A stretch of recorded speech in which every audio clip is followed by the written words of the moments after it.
Radio, Topesi Bino, bonjour et bonne fête de Pâques. Bino Nyoso Baibozolanda, Radio Méthodiste Le Collet, 100.8 MHz, Radio de l'évangélisation en profondeur avec des actions impact visibles. Vision chère, il y a professeur Daniel Longue, on a Chouyaka, Oyazali, évêque, résident, représentant légal et avec une communauté méthodiste unie au Congo central. Négatif Sakabino, toujours que la RML est là pour nous accompagner Bino, la vision évangélique et puis sur la radio de changement des comportements. Voilà, Bakolo Radio Topesi Bino, merci pour la fidélité. Boyebi que Tobanda qui déjà Miloulou Nabiso Yaminen, le tombeau est vide. Jésus-Christ est ressuscité. Les lots komi Mukolo, il y a dimanche, les jours J, des Tobisaki Bino, Papa Moko, Akoya Pona Kolei Sabiso, Bile Yabomo, Jamoteps, Zanagamba technique, et puis sur le plateau, Tozana Ndeko Glodi Mangoba, et puis Ngambu ya caméra pour na baoba kolanda biso na RML TV, c'est notre confrère Karmi Chicheni. Voilà bakolo radio tolingi to bandela kaka wana sikoyo toyambi hôte na biso papa mokonzi ye moko mokolo vision o esala ka RML ezala na terrain aza déjà sur place alongwe na bureau na ye pona koya koleisa biso bile ya bomo toyambi ye na esengo papa toyambi yo. Merci beaucoup. Voilà, merci beaucoup Bakolo Radio, sans plus tarder, Toyebi Kenzamba Zamalamu, il y a solo Yesu Azana Bomoy. Avant de continuer na makambunyo soto senga na ndeko glodi moi loye momuki pour tout kumisa Nzambe avant que to pesa papa maloba na nyemia nyonso. N'oubliez pas, ne perdez pas pédale, c'est votre radio de tous les temps, la radio méthodiste Lokolé 100.8 MHz. Napesa yo nini Nzambe nanga napesa yo nini napesa yo nini Nzambe nanga napesa yo nini Yahweh napesa yo nini Nzambe nanga napesa yo nini Yahweh napesa yo nini Nzambe nanga napesa yo nini Osali bolavo nafuta yo nini Nzambe nanga napesa yo nini Yahweh ngai napesa yo nini Nzambe nanga napesa yo nini Yonde yo kufeli ngai napesa yo nini Nzambe nanga napesa yo nini Yahweh ngai napesa yo nini Nzambe nanga napesa yo nini Oh mon Dieu, tu es bon. Oh mon Dieu, tu es bon. Oh mon Dieu, tu es bon. Tu es bon pour moi, tu es bon. Oh mon Dieu, tu es bon. Oh mon Dieu, tu es bon. Oh mon Dieu, tu es bon. Tu es bon pour moi, tu es bon. Monseigneur Daniel Longue on a choyaka pour na programme na biso ya prière. Tobondela. Yoyo ufandi na kiti na yona bokonzi na lula yo Nzambe uzalaki uzali pe ukozala. Lokumu ezonga epai na yo po ya bolingo na yo emonana kana misala na yangu tindaki moko ya mwana yo moko Yesu Kristo ye kaka po akufela biso. Kati na ye biso na etuzala bana na yo. Lelo mokolo munene tozali kupika pende na kondima na biso po Yesu azana bomoi Yesu asekwi lokumu masanjo lezonga epai na yo zala molobeli na biso mokolo mwalelo na baibanso bazali kolanda radio méthodiste oyo mpo ete yo molobeli olobela biso na nzela molimo santu na yo nde bosenga na biso epai na yo na kombo na Yesu oyo azali mokonzi pe mobiksi na biso amen. Amen. Tobesela Yesu maboko makasi. Voilà, bien aimé dans le Seigneur, sans plus tarder, toujours Sam et la bisognon se prend un moment où il y a prédication parce que tous allez dans le programme na biso, il y a le tombeau est vide pour nous conclure yango, totika programme na maboko ya tata pour na motei o ya lingi kozwa liloba, to Sam et bisognon sur la Congo na Yesu. Merci l'Éternel Tout-Puissant, te remercie pour la kwekali bola mona yo kaka pona yo nde tozali yo ndo permettre na ete mokolo lelo toyeba susu kocélébrer kotémoigner ezali le sacrifice amour bozoyeba kotalisa na biso oyo tozali vraiment bananayo. Voilà pourquoi topesi yo merci. Merci pour naliloba oyekobi kisabiso. Merci la Dieu. Amen. Amen. Voilà, Bakolo Radio, on récit Kokoka, parce que la Bible nous dit que toute chose passera, mais la parole de Dieu demeurera éternellement. Topesi maloba et pas ya papa mon Seigneur pour na kopesa biso bile ya bomo ya lelo. Tango azoloba, azozwa maloba tobetela Yesu maboko parce que on reçoit les serviteurs de Dieu pour être dignes hommes. Amen. Le kumu ezala na kolo Yesu. Amen. Na balandi ya radio méthodiste lokole bino baye bozali kolanda biso na ngonga oyo nalingi koloba moke na tie na diloba na nzambe ya mokolo mwa lelo na oyo ekomami na mokanda mosanto na évangile de Jésus-Christ selon Matthieu verset 28 les 10 premiers chapitre 28 les 10 premiers versets.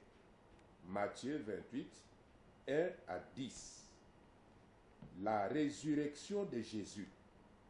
Après le sabbat, alors que les premiers jours de la semaine allaient commencer, Marie-Madeleine et l'autre Marie vinrent voir les sépulcres. Soudain, il y a eu un grand tremblement de terre, car l'ange du Seigneur, descendu du ciel, vint rouler la pierre et s'asseoir dessus.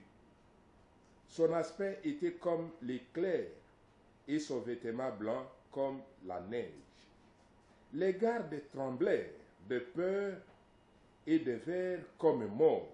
Mais l'ange du Seigneur dit aux femmes, vous, n'ayez pas peur, car je sais que vous cherchez Jésus, le crucifié. Il n'est pas ici.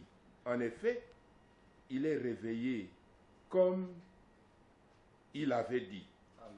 Venez, regardez les lieux où il gisait et allez vite dire à ses disciples qu'il s'est réveillé d'entre les morts. Il vous précède en Galilée, c'est là que vous le verrez. Voilà, je vous l'ai dit. Elles s'éloignèrent vite du tombeau avec crainte et avec une grande joie, et elles courirent porter la nouvelle aux disciples. Mais Jésus vint au-devant d'elles et leur dit, bonjour. Elles s'approchèrent et lui saisirent les pieds en se prosternant devant lui. Alors Jésus dit, n'ayez pas peur. Allez dire à mes frères de se rendre en Galilée, c'est là qu'ils me verront. Amen. Amen.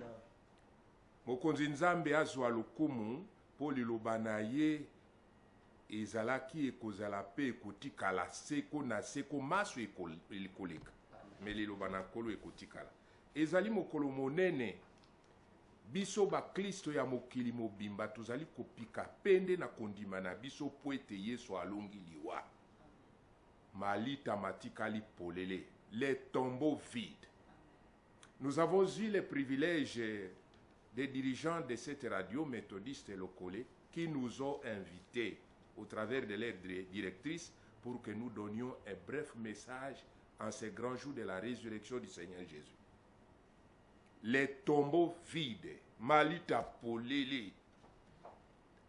Balinga minabiso, balandi radio méthodiste locale, ezali opportunité oyo nzamba alobela biso au travers ya makomi oyo touti koyoka awa parce que tango tulobaka makambo ya résurrection kati na Biblia ekila résurrection dans la Bible tutalelaka yango na mikanda makomi etali Eli, Élisée, Yesu ye moko, Pierre pe Paul. Mais tozali ko se focaliser na résurrection ya Yesu oyo penza lolenge angelu na nzambe mutu te, Eli te, Élisée te, Pierre to Paul te, angelu azako te. La prédication que nous avons le privilège de vous relayer n'est pas notre prédication comme un être humain, instrument de Dieu, mais c'est Dieu lui-même qui parle au travers de l'ange. Amen. nzambe azali koloba na nzela na nzelu mpo na koyebisa bamama basi bakendaka malita. Na tongo Marie Madeleine, Marie mosusu pe basi mosusu base rendre tongo na malita ya Jérusalem esika batiaki nzoto na Yesu. Attention bamama bazalaki na yango kokende na malita tongo ezalaki ete babongisaki biloko ya motuya po bakende koambome nzoto na Yesu epola te ebeba te. C'était ça leur intention. Alors qu'il a été prédit de par lui-même Jésus ayebisaka pe ateyaka ete liwa ekoyela ye mesima mikolo misato akosekwa lokola biso bato ya mokili tobosanaka makambo noki toyebaka kaka oyo balobeli biso lelo tozongisaka miso limosika te ebele babosanaki. Préoccupation ya bamama elekaki ete babongisaki bamura bapauni biloko ya solo kitoko biloko bazali koambomaka bato na ntango wana kati na bana Israel po baambome corps de Jésus.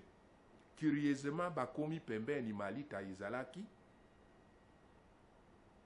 bakoti mwa nzelo likolo ya libanga elongwe. Alléluia. Amen. Libanga elongwe. Amen. Anzelu afandeli libanga oyo efinikaki malita maimatiaki Yesu kati na yango nzoto na ekati na yango. Bamama bakamwe parce que malita libanga elongwe. Nani akolongola mabanga efiniki bombo yebele ya bato. Anzelu ya Nzambe azali kosala na nzela na Nkolo Yesu ete ata bafinikaki na yo bafinikaki yo na mulangi to batiaki wapi libanga ekolongwa na kombo na Yesu. Amen. Les tombeaux vides. Il a été ressuscité, enlevé. Azali kati na bawei te na kunda. Azali kati na babele te malita polele. Baebati molaka mabulu po na kokunda bato na bomoi na bango na makambo na mokili oyo. Boye baete mosekwisi azali. Amen. Kati na Yesu ata bafinikaki yo na molangi ndenge na oti koloba. Yesu azana nguya kufungola. Pe fungwama. Kangolama. Na pake ya mbaloyo. Déclarer liberté, victoire, likolo na kunda, likolo na malita. Amen. Il y a des gens qui vivent, qui sont des êtres vivants na nzoto na molimo, lokola bato, alors que ce sont des morts vivants. Mais celui qui a Jésus, bien qu'étant un homme de ce monde, Jésus qui est en lui donne une vie nouvelle, double vie, qui n'est pas seulement la vie humaine, mais aussi et surtout la vie spirituelle. Nazali na mate ya misato, nakota mingi pai na ipai te, po na likambo etali tombeau vide, eloko ya liboso, maloba makana Nzambe ekokisamaka. Amen. Les prophéties venant de Dieu lui-même ne peuvent que s'accomplir. Amen. Oye eloba Nzambe yebake ekokokisama. Amen. Et de toutes les prophéties qui ont été révélées au peuple de Dieu, Israël, nyonso ekokisami etikali kozonga na Yesu. Kozonga na Yesu. Elobamaki na ano abotami te ke akobotama. Akosala musala tata atindi ye, bakokanga pe bakoboma ye, akokufa mesie ya mikolo misato akosekwa. Ekokisami. Ndeko na ngai, tangaka Bible malamu pe tosa yango, yebaka ete bilaka na Nzambe nyonso oyo ye alobi ekokokisama. Ko neglijaka te. Prophétie ekokisameli ba mama. Ba mama bazalaki na bobangi. Pe oyoki eloko wana izongeli na 10 premiers versets wana, n'ayez pas peur, n'ayez pas peur, n'ayez pas peur. Banga bato oyo babomaka nzoto. Mais bakoki koboma molimo na yo te. Alors nabanga bino pona nini? Okoki koboma nzoto po nzoto fait des faits, il faut eboma na ezonga na mabele. Mais banga koleka muto ya koboma nzoto na molimo. Amen. Ba mama boza kubanga nini? oyo boye koluka kati na bawei azali kati na bawei te asekwi pe azali na bomoi bobanga te. Celui qui est en nous est plus fort que celui qui est dans le monde. Oyo tondimela pe totie na mitema na biso tozali kotambola elongo na ye Yesu kati na biso tukubanga nini tokubanga nani. Ba mama nde Angelo ayebisi bango bozala na bobangi te maloba na Nzambe oyo elobamaka na monoko na mwana na ye ete akokufa pe akosekwa esi ekokisami. N'ayez donc pas peur. Leso ya mibale lisekwa yango moko. Ndeko yebaka ke mutu nyonso olinga te okokufa pe okosekwa. Ata mbisi aliaki yo akosanza yo mukolo yango Yesu akoya. Ata moto nde ezikisaki yo moto ekosanza yo. Tout le monde ressuscitera. Mais tango tokosekwa sikoyo po lisekwa ezali na nzoto ya naliwa. Après la résurrection alors kozala wapi? Alléluia. Amen. C'est là la plus grande question. C'est là la plus grande préoccupation. Toza ko vivre biso nyonso. Il y en a qui font la politique d'Autriche na koloba ete ngai nazali ndenge nazabo nazo vivre oyo koya sima na liwa na ngai après na yebite okoyeba. Parce que nzoto za na yango pe molimo eza ko rendre yango vivant. Nzoto wana ata yango ekokufa molimo ekokufa te.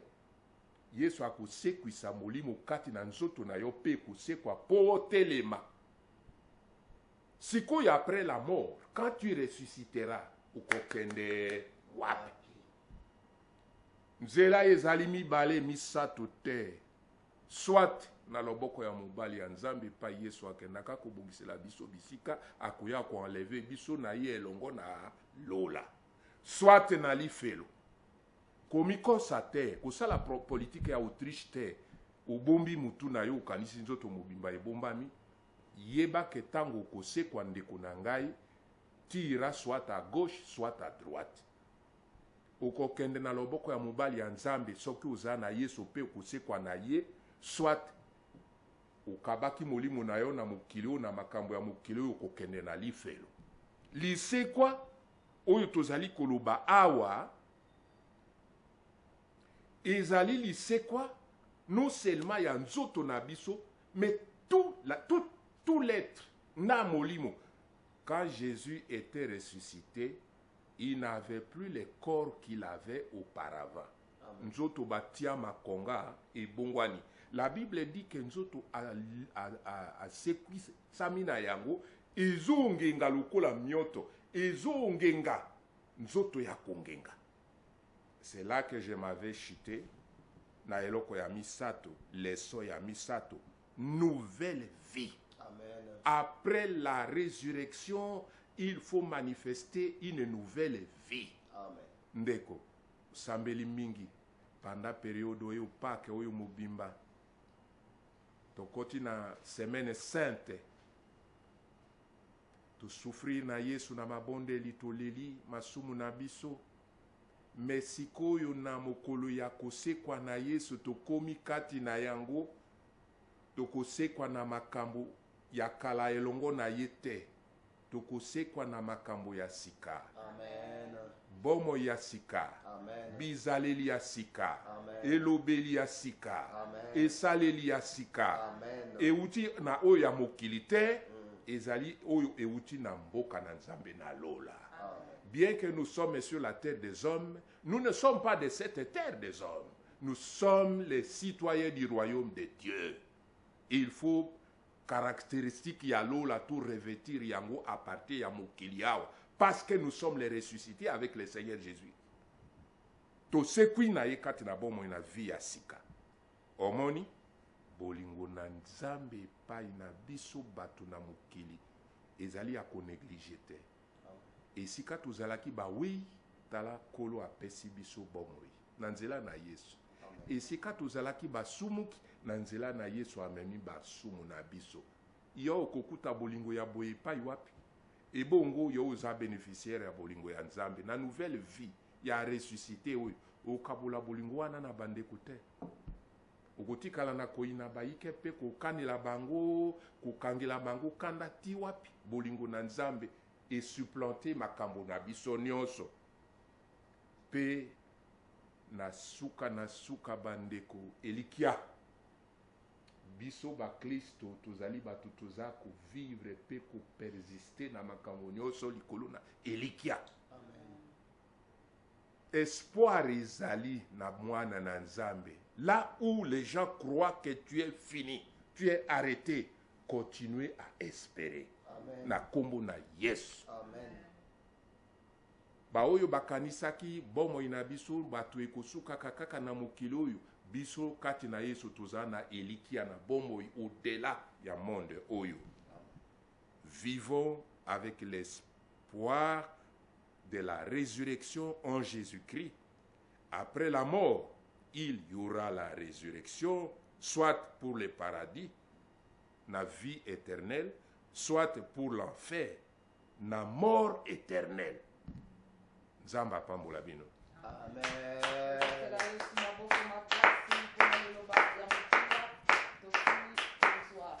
Merci beaucoup, Papa Monseigneur, pour la côté habitué, Seigneur. D'ici que soit une minute, il y a prédication ya mokolo ya lelo po ete nzambe alola apesa o makasi molimo santo akamayo po ete ozala na espoir et surtout ndenge papa déclaré oyo ayo esila kokufa esekwa tosambeli na kombo na Yesu. Osekwisa nyonso yo okosekwisa nzoto ya bato mosusu bipai biteni mosusu eza kofonctionne te sekwisa yango yo okosekwisa bomoi ya baye bazali kopema kaka kopema me bomoto na bango ekufa sekwisa yango yoyo oyebi makambo masili kobeba na mabota na ekolo na biso sekwisa yango tozali olikia kati na lisekwa na kati na pake ya mbula o 2025 sekwisa maso ezalaki ya kobeba sekwisa mwa maso ezalaki ya kokufa kwete bomo ya sika eutibi na biso na yango na lisekwa na Yesu eumela pe eyeisa osika na makambo nyonso na bomo ina bisika na biso na lingomba na biso na ekolo na biso République démocratique du Congo. Amen. Amen. Bien-aimé, tokomi nasuka ya programme spécial Pat Nabiso, le tombeau est vide, Jésus-Christ est ressuscité. Alors, lokola papa ye moko azali alesi biso bile ya kitoko, tokosenga lisusu apambola biso avant que to chuter, to désannoncer programme na biso ya lelo. Papa kosambela pona kopambola bandeko nyonso o bozali ebele po bolandaki déjà sport bozaki ozela yango. Donc c'est une opportunité pour que to soit pamboli ya papa pe nyonso na maboko ya tata. Moja alisi ya likolo na se nzambe otonda na kembo mpe na kita yoyo ozali likolo na nyonso opesa kembo na yo na mwana na yo Yesu Kristo oyo awuti na kunda abimi na kunda na bokonzi na ye nyonso abotama mokonzi atambola na mokili oyo mokonzi akufa mokonzi asekwa mokonzi akotikala seko mokonzi na bomoi na biso motambwisi na bomoi na biso nazali kosenga na yo nzambe oyo tindela biso Yesu ete baibanso bazali kolanda mateya oyo lipamboli na yo euta na yo tata na nzela na mwana na yo Yesu oyo ezali kosekwisa bomoi ya bayi bakufa atako bazali na pe mapamba biteni na nzoto ekufa sekwisa yango lipamboli ezala elanda moko na moko na moko bipai biso bana na yo bazali kolanda mateya liloba na yo esekwisa bango elongo na Yesu liloba na yo epesa bomoi na sika na moko na bango nzambe topesi radio methodiste lokole na basali na yango nyonso na maboko masatu na yo ya ikela tobondeli yo nzambe na lola po ete ekelezia na yo ezwa mokumba ya kotatola lisekwa na Yesu yango nde fondement ya kondima na biso lingomba oyo esekwisama elongo na nkolo Yesu po na kopesa sai pe bomoi na sika na bandimi nyonso tozali kotika ekolo na biso Congo na maboko na yo po ete nyonso ezalaki ya kobeba nyonso ezalaki ya kompola pe ya kufa yo sekwisa yango po tozala na mboka ebongi na lolingi okela yango tosengi kolo ete yo nzambe mosekwisi osekwisa bana na yo lelo lobi pe libela na libela tosengi boye na kondima na ilikia na kombo na mutu na mokili te na uya mwana na yo lisekwa na nzoto na liwa Yesu Kristo mokonzi na biso nde tobondeli bongo amen. Amen. Les représentants légaux et la 28e communauté méthodiste au Congo central, Azali Pelisusu, président et synode provincial na province ya Sankuru, na kati ya église du Christ au Congo. Merci beaucoup Nabino Bakolo Radio, fidèles auditeurs et auditrices pour la fidélité et confiance. Merci na Glody Mangoba et puis na Carmen Chimisi ma caméra. Jean Moutef, c'est moi, Henriette Kumakana Lundula, na Lingibino Mingi na Bolingo Tatanzambe. Merci pour la fidélité et confiance. Ce qui est Lingi Olanda en image, qui est na RML TV, au Olanda Makamunyo sur le site, na biso www